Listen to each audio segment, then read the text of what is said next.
Você quer ter mais visualizações e mais inscritos no seu canal do YouTube, mas você não sabe como fazer isso?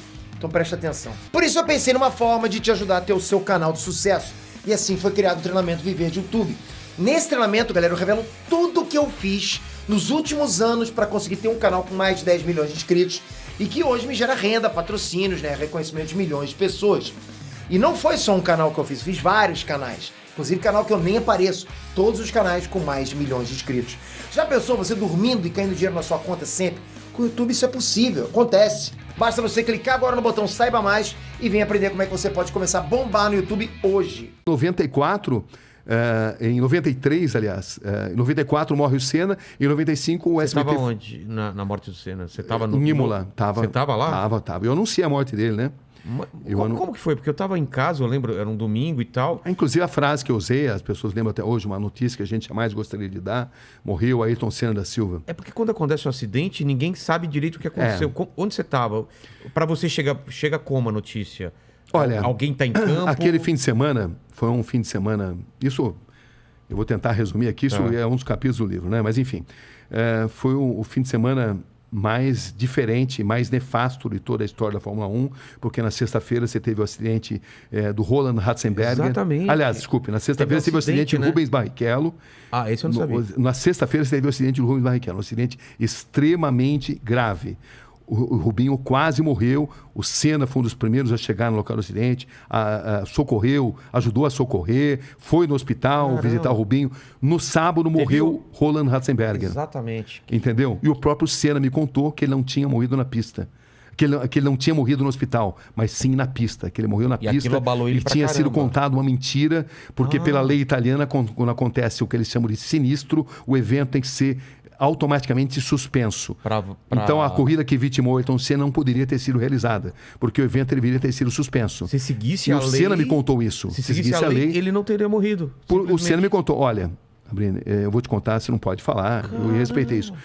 O Ratzenberger morreu na pista, não morreu no hospital, mas está sendo divulgado que morreu no hospital para possibilitar a realização do evento. O Senna não queria correr, estava muito abalado, porque ele se sentia sob pressão, pela falta de segurança dos carros da Fórmula 1 naquela época, muita mudança. Pelo fato de ele ter lutado muito para ir para o Williams, e quando ele chega no Williams ele encontra um carro totalmente desequilibrado, e era difícil explicar para o público que o carro que no ano anterior tinha suspensão ativa e que nadava de braçada em relação aos concorrentes, era um carro pior que o do Schumacher, cuja Benetton estava burlando o regulamento. Estava burlando, usava artifícios tecnológicos não permitidos pelo regulamento. E era difícil para ele poder explicar tudo isso. Então ele estava profundamente assim abalado, foi obrigado a fazer mudanças no carro, improvisadas, porque ele não se sentia bem no cockpit, ele não estava confortável por uma reunião de fatores. E o fato é que o Senna quase desistiu de correr naquele fim de semana por todos esses elementos, né? Então, ele chega a falar com outros pilotos, faz alguma reunião? Ele chega a falar, eles chegam a se reunir, mas aí, por uma questão contratual, decidem correr. Decidem que tinham que correr. Então você tem aquela célebre imagem dele que está totalmente contrariado. E contrariado também porque ele tinha um carro inferior ao do rival. No braço ele conseguia as pole positions. Ele não tinha marcado um único ponto. Era a terceira corrida da temporada. Nas duas anteriores ele não tinha feito um único ponto. Ele tinha sido no Brasil, em Aida, no Japão. Ele tinha sido pole position, mas tinha quebrado. Entendeu? Tinha tido um acidente e tinha parado, né? Não tinha marcado o ponto. E ele estava se sentindo sob pressão. Então ele tinha sido pole position mais uma vez, mas ele tinha ali no retrovisor Schumacher arrojado, com um carro que não respeitava o regulamento, e era difícil para ele falar sobre isso. Era muito difícil. Então, tem uma série de detalhes, eu não vou contar tudo, porque senão a gente não fala de outro assunto, né? Mas são muitos fatos, né? A célebre reunião sobre pneus que estavam fora do regulamento também, e que a Goodyear reúne o Frank Williams e o Senna. Eu conto também o que aconteceu.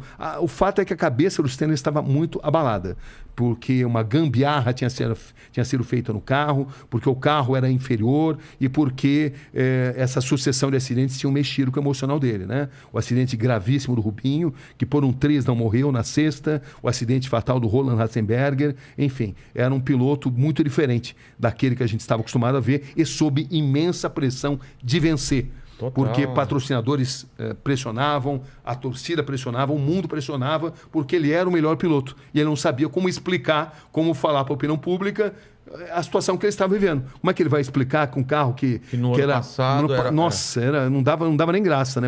O Mansell ganhava e quase que podia parar o carro para tomar um cafezinho, né? Entendeu? Com a suspensão ativa. Pareciam duas fórmulas diferentes, né? A fórmula da Williams, com a suspensão ativa, que depois tinha sido proibida, né? Foi proibida. Quando foi proibido, o regulamento mudou. Mas aí a Benetton arrumou um jeito de bular o regulamento. E ela estava bulando o regulamento, usando várias armas não permitidas pelo regulamento. Mas era difícil para denunciar isso daí, porque existe ali todo assim, um corporativismo dentro da Fórmula 1. Claro. E esse corporativismo fazia com que o Senna hesitasse em denunciar, mas ele, nas entrevistas que ele me dava, ele mostrava todo o seu descontentamento. Eu lembro de uma entrevista célebre que eu fiz com ele em Aida, na corrida anterior, onde ele mostrava todo o contentamento. Que o carro está ruim, desequilibrado, instável, nervoso. Ele usou essa expressão. Foi a primeira vez que ele falou isso daí, numa corrida ali, lá no Japão, que foi a corrida anterior. Então, era todo esse contexto que existia ali, né?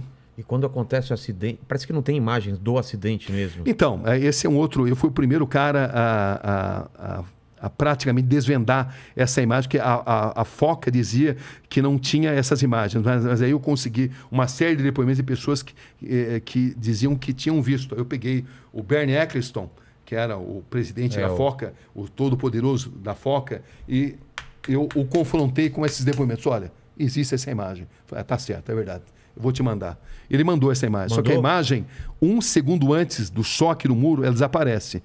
Eles deram a explicação de que o diretor de imagens havia cortado para uma outra imagem e que nem todas as câmeras tinham videotape. Muita gente não acredita nisso, o establishment estranho, né? Não acredita, da mesma forma que muitos pilotos afirmam textualmente que o Senna morreu na pista. Nicola Larini, por exemplo, agora quando fez 20 anos da morte, me deu uma entrevista histórica muito importante também, onde ele afirma textualmente que, por tudo que ele sabe, o Senna morreu na pista e que isso não pôde ter sido divulgado exatamente por as razões que eu mencionei aí, né? E que a corrida teria que ter sido paralisada e também havia um protecionismo ali para a Williams. A Williams não teve culpa da morte do Senna. O Senna sabia dos riscos que ele corria, mas digamos que haveria um risco maior se esses fatos aparecessem, né? Então, o establishment da Fórmula 1 se protege, um protege a do outro para evitar que determinados fatos apareçam. E eu, nessa fase, eu trabalhei muito nas investigações. Essa imagem eu fui o primeiro a mostrar, como fui o primeiro a mostrar a imagem do capacete do Senna, que ninguém mostrava também. Enfim, essa... Um parafuso... O braço da suspensão. O braço da suspensão, né? O braço da suspensão que se rompeu, exatamente porque o carro estava instável, o braço da suspensão se rompe e ele vai direto contra o muro da Tamburello, né? Uma cena muito estranha, era uma curva de alta velocidade, onde ele bateu numa altíssima velocidade, mas o Senna não tinha um ferimento no corpo, ele só tinha no cérebro, entendeu? Porque o braço da suspensão, quando se rompe, ele se transforma numa lança, que entra e sai do capacete, num diâmetro muito pequeno, um tamanho muito reduzido, e que o Senna teve má sorte. De outra forma, ele teria saído andando dali, entendeu? Porque ele não tinha outros ferimentos no corpo. Não foi um impacto... O que se acredita é que o fato do braço da suspensão ter se rompido, ele se transformou numa lança que entra e sai do capacete, num pequeno orifício muito pequeno, eu vi ali. E essa imagem do capacete, que também não era revelada, que eu fiquei, como eu te falei, muito tempo ali investigando isso, mostrando isso. Quem tiver interesse em ter mais detalhes sobre isso, está tudo nesse livro aí. Tem muita coisa que jamais poderá ser divulgada, né? Como também tem a história do cara que filmou lá o corpo do Ayrton Senna no Instituto Médico Legal e tentou vender e foi repudiado. Claro. Você não pode mostrar uma imagem dessa.